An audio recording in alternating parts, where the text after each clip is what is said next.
പ്രിയപ്പെട്ട പ്രേക്ഷകരെ, പ്രധാനപ്പെട്ട വാർത്ത അർജുനനെ തിരികെ ജീവനോടെ നമ്മൾ കേരളത്തിലേക്ക് എത്തിക്കുമോ എന്നുള്ളത് തന്നെയാണ്. ഇപ്പോഴും പ്രതീക്ഷ ബാക്കി നിൽക്കുന്നുണ്ട്. ഇപ്പോഴും ക്യാബിനുള്ളിൽ അർജുൻ ജീവന്റെ മിടുപ്പുമായി കഴിയുന്നുണ്ട് എന്നാണ് നമ്മൾ പ്രതീക്ഷിക്കുന്നത്. പക്ഷേ 9 അടി മൺ താഴ്ചയിലാണ് അർജുൻ്റെ ട്രക്ക് കിടക്കുന്നത്. 12 വീലുള്ള ഭാരത് ബെൻസ് എന്ന വാഹനം 40 ടൺ ഭാരവുമായി 9 അടി മണ്ണിൻ്റെ താഴ്ചയിൽ കിടക്കുമ്പോൾ ഇപ്പോഴും SDRFിൻ്റെ സംഘം മാത്രമാണ് ഇതുവഴി കടന്നുപോയിരിക്കുന്നത്. 7:30 കൂടി രക്ഷാപ്രവർത്തനം ആരംഭിക്കും. പക്ഷേ ഇപ്പോഴും വെല്ലുവിളിയായി നിൽക്കുന്നത് പ്രേക്ഷകർക്ക് കാണാം. എൻ്റെ ചുറ്റും കാണുന്ന ഈ മൂടിക്കെട്ടിയ അന്തരീക്ഷം തന്നെയാണ്. ഇന്ന് 1 മണിവരെയും അതിതീവ്രമായ മഴ, അതായത് 107 മില്ലിമീറ്റർ വരെ മഴ പെയ്യാനുള്ള സാധ്യതയുണ്ട് എന്നാണ് കാലാവസ്ഥാ പ്രവചനം പറയുന്നത്. അങ്ങനെയാണെങ്കിൽ ഈ അതീവ ദുഷ്കരമായ മൂടിക്കെട്ടിയ അന്തരീക്ഷത്തിൽ ഇനി മഴ കനത്തു പെയ്യുമ്പോൾ തീർച്ചയായും രക്ഷാപ്രവർത്തനം ദുഷ്കരമാകും. പക്ഷേ 9 അടി താഴ്ചയിൽ മാത്രമാണ് അർജുൻ ഓടിച്ചിരുന്ന വാഹനം കിടക്കുന്നത് എന്നാണ് GPR ഗ്രൗണ്ട് പെനിട്രേറ്റിംഗ് റഡാർ ഉപയോഗിച്ചുകൊണ്ട് ഇന്നലെ നടത്തിയ 2ാം ഘട്ട പരിശോധനയിൽ മനസ്സിലായിരിക്കുന്നത്. അങ്ങനെയാണെങ്കിൽ 9 അടി മണ്ണ് നീക്കം ചെയ്യുക എന്നുള്ളത് ഒരുപക്ഷെ SDRFിനും NDRFിനും തെളിഞ്ഞ കാലാവസ്ഥയാണെങ്കിൽ ഏകദേശം 2.5 മണിക്കൂർ കൊണ്ട് സാധ്യമാകുന്നതേ ഉള്ളൂ.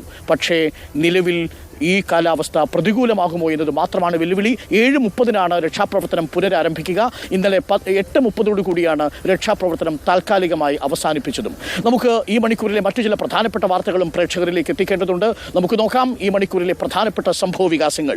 അങ്കോളയിൽ നിന്ന് തന്നെയുള്ള വാർത്തയാണ് ഈ മണിക്കൂറിൽ എത്തുന്നത്. ഏറ്റവും പ്രധാനപ്പെട്ട കാര്യം, ബെൽഗാമിൽ നിന്നുള്ള 40 അംഗ കരസേന അംഗങ്ങളുടെ ഒരു യൂണിറ്റ് 10 മണിയോടുകൂടി ഇവിടേക്ക് എത്തിച്ചേരും. നാവികസേന കർവാറിൽ നിന്നും മറ്റൊരു പ്രത്യേക യൂണിറ്റിനെ കൂടി സ്കൂബ ഡൈവേഴ്സിനെ അടക്കം ഗംഗാവാലി നദിയിൽ തെരച്ചിലിനായി നിയോഗിക്കുമെന്നാണ് അറിയുന്നത്. ഒരു ഭാഗത്ത് നേവിയുടെയും മറുഭാഗത്ത് കരസേനയുടെയും SDRFിൻ്റെയും NDRFിൻ്റെയും സംയുക്ത രക്ഷാപ്രവർത്തന ദൗത്യമായിരിക്കും നമ്മൾ ഇന്ന് കാണാൻ പോകുന്നത്.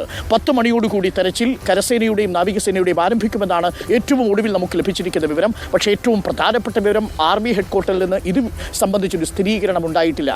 ഇന്നലെ ഇന്നലെ രാത്രിയോട് കൂടിയാണ് റവന്യൂ വകുപ്പ് മന്ത്രി കൃഷ്ണ ബൈരഗൌഡയുടെ നേതൃത്വത്തിലുള്ള സംഘം കാർവാറിൽ സ്ഥിതിഗതികൾ വിലയിരുത്തുകയും ജില്ലാ നേതൃത്വത്തിന് ആർമിയുടെ സഹായം വേണം, ആർമിയുടെ സഹായം അഭ്യർത്ഥിച്ചുകൊണ്ടുള്ള ഔദ്യോഗികമായ കത്ത് നൽകിയിരിക്കുന്നതും. ഇപ്പോൾ കേരളത്തിൽ നിന്നുള്ള മോട്ടോർ വാഹന അതോറിറ്റിയിലെ ഉദ്യോഗസ്ഥർ കൂടി ഇപ്പോൾ സ്ഥലത്ത് എത്തിച്ചേർന്നിട്ടുണ്ട്. നമുക്ക് അവരോട് കൂടി കാര്യങ്ങളൊന്ന് ആരായാവുന്നതാണ്. അവരെ അടക്കം, നമ്മൾ മാധ്യമപ്രവർത്തകരെ അടക്കം ആരെയും രക്ഷാപ്രവർത്തനത്തിൽ നിയുക്തരായിരിക്കുന്ന ഉദ്യോഗസ്ഥരെ അല്ലാതെ ഈ പ്രദേശത്ത് നിന്നും കൊണ്ടുപോകുന്നില്ല എന്നതും ശ്രദ്ധ.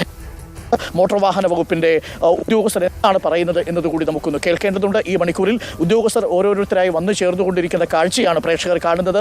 4 NDRFിൻ്റെ SDRFിൻ്റെ സംഘങ്ങൾ ഇപ്പോൾ തന്നെ ഈ പ്രദേശത്തുകൂടി കടന്നുപോയിട്ടുണ്ട്. ഇപ്പോൾ കേരള മോട്ടോർ വാഹന അതോറിറ്റിയുടെ ഉള്ളത്. നമസ്കാരം. ഇന്നലെ ഉള്ളിലേക്ക് പോകാൻ സാധിച്ചിരുന്നോ? ഇന്നലെ പോകാൻ പറ്റും. ബാക്കി വന്നിട്ട് പറയാം. അറിയില്ല, പോയിട്ട് വന്നിട്ട് പറയാം. അപ്പോൾ ഇന്നൊരു 9 അടിയാണോ മണ്ണിന്റെ താഴ്ച? വന്നിട്ട് നോക്കിയിട്ട് പറയാം. നോക്കിയിട്ട്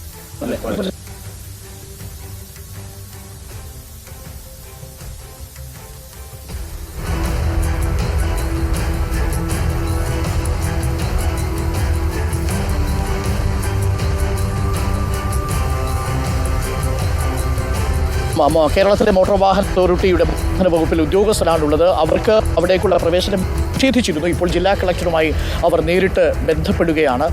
അല്പസമയത്തിലുള്ള അവർ പോയിട്ട് വന്നിട്ട് കാര്യങ്ങൾ വിശദീകരിക്കാമെന്ന് പറയുന്നു. നിലവിൽ അവർക്കും പെർമിഷൻ കൊടുത്തിട്ടില്ല. നമ്മുടെ ദൃശ്യങ്ങളിൽ പ്രേക്ഷകർക്ക് കാണിക്കും നിന്നുള്ള മോട്ടോർ വാഹന വകുപ്പിലെ ഉദ്യോഗസ്ഥരാണ് ഇപ്പോഴുള്ളത്. GPS സിഗ്നൽ സംബന്ധിച്ചുള്ള സ്ഥിരീകരണം ഇപ്പോഴും ലഭ്യമായിട്ടില്ല.